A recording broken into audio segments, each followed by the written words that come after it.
নমস্কার ছোট্ট বন্ধুরা, হাসির খেলাঘর ইউটিউব চ্যানেলে তোমাদের সকলকে স্বাগত জানাই। আমার নাম হর্ষবর্ধন। আমি এই চ্যানেলে তোমাদের মজার মজার গল্প শোনাবো। আজকের গল্পের নাম কাক, কেউটে ও সোনার হার। তো চলো সবাই আজকের গল্প শুরু করা যাক।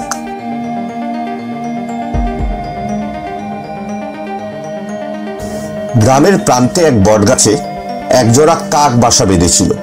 সেই গাছের একটা কোটরে থাকতো একটা ভয়ানক কেউটে।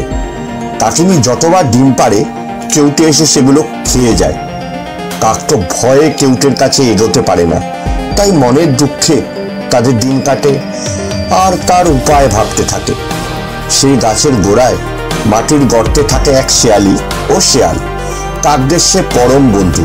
কাকিনী ও কাক ভাবলো কথাটা তাদের বন্ধুদের বলা দরকার। আবার যখন ডিম পাড়ার সময় হলো তখন তারা বন্ধুর কাছে পরামর্শ চাইল। বন্ধু আর তার বউকে দেখে শিয়ালি ভারী খুশি। শিয়াল তখন গর্তে ঘুমোচ্ছিল। শিয়ালি বলল, কি সৌভাগ্য আমার, অনেকদিন পরে তোমরা এভাবে আমাদের কাছে এলে, আমাদের বাড়ি এলে। তা কেমন আছো বলো তো?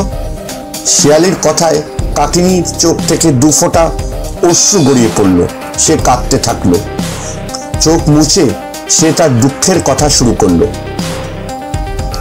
কেউটে নিষ্ঠুরতার কথা খুলে বলল। শিয়ালি বলল, দুঃখ করো না বন্ধু, আমাকে যখন বলেছ তার উপায়ও আমি বলে দিচ্ছি। বিপদের দিনের বন্ধুই তো পরম বন্ধু। তোমরা আগে কেন এ কথা আমাকে বলনি? তা যা হয়েছে হয়েছে। শোনো আমার প্রাণের বন্ধু, কেউটের সঙ্গে গায়ের জোরে তোমরা পারবে না। তাকে শেষ করতে হবে কৌশলে, বুদ্ধি করে। কাকিনী বলল, কেমন করে? কাক বলল, কি সেই উপায়? শিয়ালি বলল, শোনো কাক বন্ধু, কালই তুমি পাশের শহরে চলে যাও। তুমি তো সব জায়গায় যাও, চেনা জানাও আছে। কোনো বড় লোকের বাড়ি থেকে একটা সোনার হার তুলে আনতে হবে এবং সেটা নিয়ে এসে আস্তে আস্তে বুদ্ধি করে এই গাছের কোটরে কেউটের গর্তে ফেলে দেবে। শুধু লক্ষ্য রাখবে লোকজন যাতে তোমাকে অনুসরণ করে পথ চিনে না আসতে পারে। তারপর দেখবে তোমাদের শত্রুর দফা রফা। পরদিন সকালেই কাকিনী ও কাক মিলে গেল শহরের রাজার বাড়িতে। তখন রাজবাড়ির পুকুরে শান বাঁধানো ঘাটে রাজকন্যা তার বন্ধুদের নিয়ে স্নান করছিল। তার সোনার গয়নাগুলো ঘাটের শুকনো কাপড়ের উপর রাখা ছিল। রোদ পড়ে সোনার গয়না চকচক করছে। দূর থেকে কাক ও কাকিনী তার দেখতে পেল।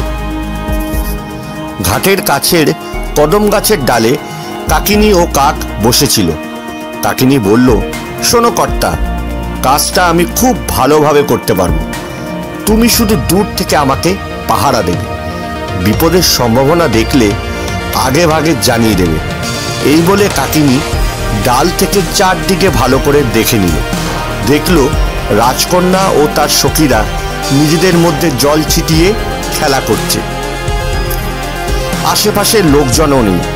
হাজার হোক রাজকন্যা পুকুরে স্নান করছে, ধারে কাছে কেউ থাকতেই পারবে না। অমনি কাকিনী উড়ে এসে একখানা ভারী সোনার হার ঠোঁটে তুলে নিয়ে আকাশে উড়ে গেল। রাজকন্যার সখীরা দেখে হইচই জুড়ে দিল। চিৎকার শুনে রাজবাড়ি থেকে প্রহরীরা ছুটে এলো। তারা দেখল একটা কাক রাজকন্যার সোনার হার নিয়ে উড়ে গিয়ে একটা ফাঁকা ডালে বসেছে। রাজার প্রহরীরা লাঠিসোঁটা নিয়ে সেদিকে ছুটল। অমনি কাকিনী সে ডাল থেকে ও ডাল, সেখান থেকে আরেক গাছ করতে করতে একেবারে নিজের বটগাছে কেউটের কোটরের মুখে হাতটা টুপ করে ফেলে দিল। কাক ছিল পিছন পিছন। এরপর দুজনে মিলে পাশের অর্জুন গাছের পাতার আড়ালে বসে সব দেখতে লাগলো। রাজার প্রহরীরা তো দেখতেই পেয়েছে হাতটা বটগাছের কোটরে ফেলেছে, তাই তারা কাকের খোঁজ না করে হাড়ের খোঁজে গাছে গিয়ে উঠল। হাড়টা কোটরের মুখে একটু করে দেখা যাচ্ছিল। একজন প্রহরী দেখতে দেখতে গাছে উঠে গেল। কোটরের কাছে পৌঁছতেই কেউটে ফুস করে উঠল। প্রহরী দেখল কোটরের কাছে আছে এক ভয়ানক কেউটে। সঙ্গে সঙ্গে লাঠিসোঁটা সহ আরো দুজন প্রহরী উঠে গেল। কেউটে আবার মুখ বার করে ফোঁস করতে গেলে তার মাথায় পড়ল লাঠির বাড়ি। কেউটের মাথা থেতলে গেল। আরো কয়েক ঘা মেরে তাকে শেষ করে সোনার হার নিয়ে এলো তারা। রাজকন্যার হার উদ্ধার হলো। হইচই করতে করতে প্রহরীরা চলে গেল রাজবাড়িতে। চারিদিকে শান্তি নেমে এলো। কাকিনী ও কাক পরম শান্তিতে সেখানে ডিম দিয়ে বাচ্চা ফুটিয়ে বাস করতে লাগলো। শেয়াল ও শেয়ালিকে তারা ধন্যবাদ দিতে ভুলল না। তো বন্ধুরা, কেমন লাগলো আজকের গল্প? আশা করি তোমাদের সবার এই গল্পটি ভালো লেগেছে। তাহলে আজকে এই অবধিই থাক। আবার খুব শীঘ্রই দেখা হচ্ছে একটি নতুন মজার গল্প নিয়ে। তোমরা সবাই ভালো থেকো।